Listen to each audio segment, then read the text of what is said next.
मुझ पर आप इतना नाराज हो रहे हैं, पर ये सारी करामत तो कन्नू की थी, उसे आपने कुछ नहीं कहा।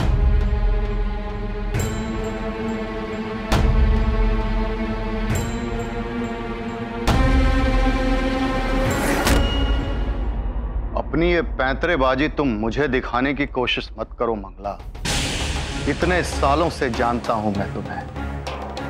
कन्नू तो बस एक मोहरा है, चाल तो तुम चलती हो। मैं अच्छी तरह से जानता हूं तुम नहीं चाहते कि समधी और समधिन जी हमारे घर के पास आकर बसे। खैर, कन्नू ने जो कुछ किया उसकी सजा उसे जरूर मिलेगी, लेकिन कल मिलेगी।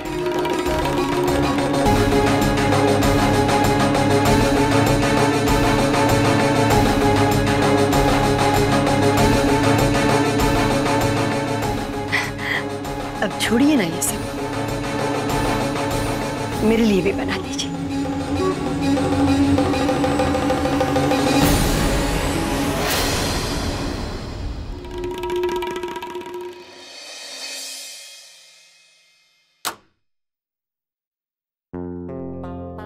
पूनम जी, सॉरी, वो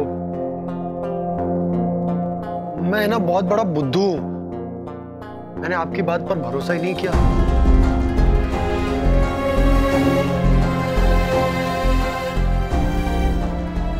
यकीन तो भूत प्रेत होने का पूरे मन से आपने भी नहीं किया था आकाश, वरना सच्चाई पता लगाने आप उस खंडर में नहीं जाते। मुझे तो आपने अपनी कसम देकर बुला लिया वापस, और खुद वहां चली गई। अच्छा, तो ये बात है, जो काम पति को करना चाहिए था वो पति ने कर दिया, ये आपको अच्छा नहीं लगा? आज आपने जो किया उस बात की मुझे बहुत खुशी है, लेकिन ज्यादा खुशी तब होती जब मैं पहले ही आपकी बात पर भरोसा कर लेता और अम्मा और भाभी को भी सच्चाई के बारे में बता सकता। अगर माँ जी और भाभी ये नहीं चाहती थी कि हमारे माँ पापा इस घर के आसपास रहे, तो उन्हें हमें बताना चाहिए था। नहीं पूनम जी, आप ऐसा मत सोचिए, क्योंकि मेरी तरह उन्हें भी माँ और बाबूजी की चिंता थी, और आप इन सब बातों को अपने मन में मत रखिए, खासकर अम्मा के लिए। आकाश, हमें माँ जी से कोई नाराजगी नहीं, लेकिन जो कन्नू भाभी ने किया वो। पूनम जी, बुरा तो मुझे भी बहुत लगा, लेकिन कन्नू भाभी को कोई कैसे समझाए। पर ये पहली बार नहीं है आकाश जब कन्नू भाभी हमारे माँ पापा के खिलाफ कुछ करने की सोची। इससे पहले भी वो ऐसा कर चुकी है कई बार। लेकिन पूनम जी, मेरी तो पहली गलती है ना,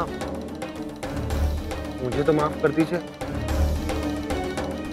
आपने जो कसूर किया है उसकी सजा मिलना बहुत जरूरी है, और आपकी सजा ये है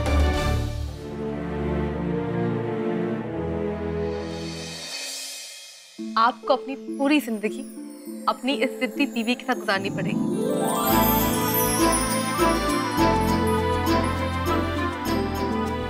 बहुत खुशी से बोलो मुझे।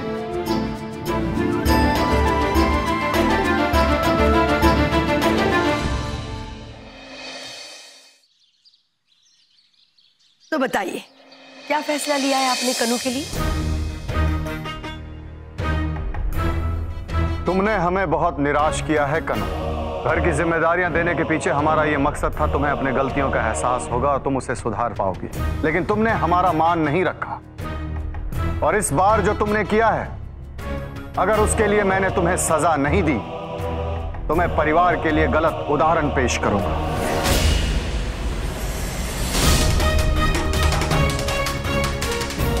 इसलिए इस घर का मुखिया होने के नाते मैंने तय किया है कि तुम्हें सजा दी जाए,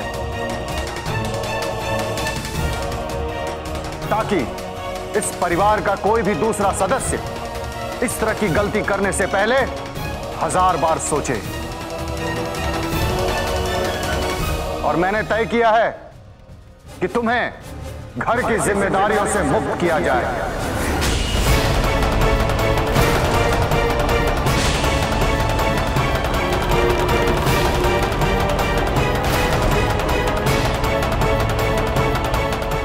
तुम्हें घर की चाबियां वापस लौटानी होंगी कनू।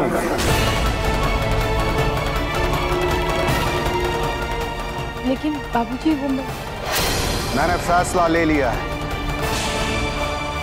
मंगला, कनू से चाबी ले लो। चलो, सांप भी मर गया और लाठी भी नहीं टूटी।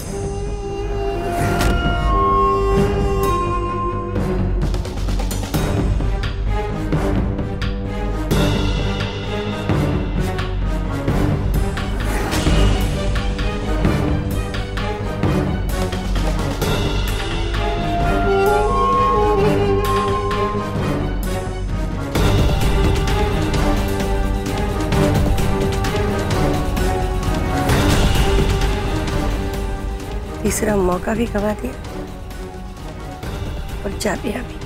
मैंने कहा था चाबियों का बोझ संभालना तुम्हारे बस की बात नहीं।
अभी मैंने आधा फैसला सुनाया है,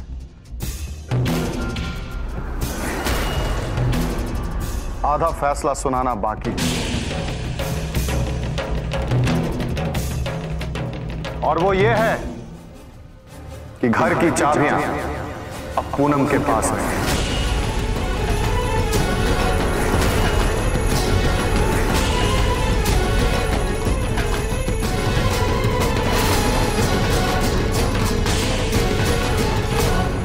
पूनम, जिसने बार बार, हर बार हमारी उम्मीदों से कहीं ज्यादा करके दिखाया,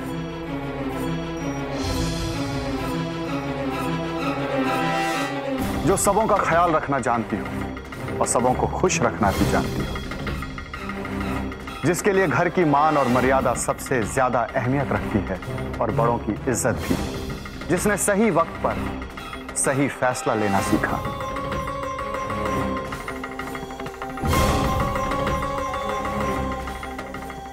ऐसी बहू के कंधों पे यदि घर की जिम्मेदारियां आ जाएं, तो उस घर की खुशकिस्मती हो।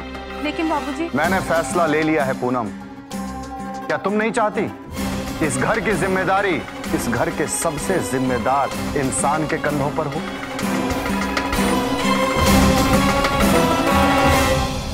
ये क्या कर दी थी? मंगला, पूनम को चाबियां दो।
आपके मनोरंजन पर अब नहीं लगेगा कोई ब्रेक। स्टार प्लस के बेहतरीन शोज देखने के लिए लाइक, शेयर और सब्सक्राइब करें स्टार प्लस यूट्यूब पेज को।